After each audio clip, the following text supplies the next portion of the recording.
親愛嘅老公，你代 Derek 做咗咁多嘢，而家輪到我啦，就由我嚟替子晴寫封信俾你。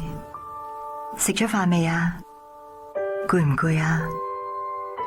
幫我問候爹哋媽咪啊！知唔知啊？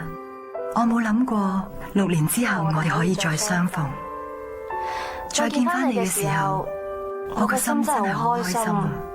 可以遇見你2次，係我一生中最大嘅幸福。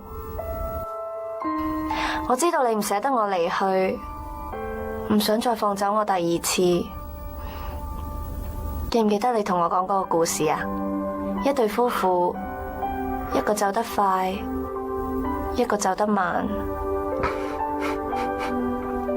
對唔住啊，我走快咗。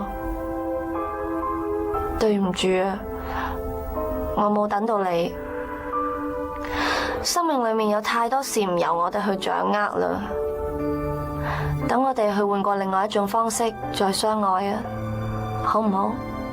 我哋因為愛而不捨，而家因為愛，你應承我學識放低好唔好？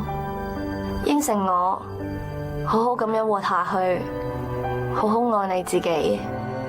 我好珍惜呢個機會，同你再說一次，我愛你。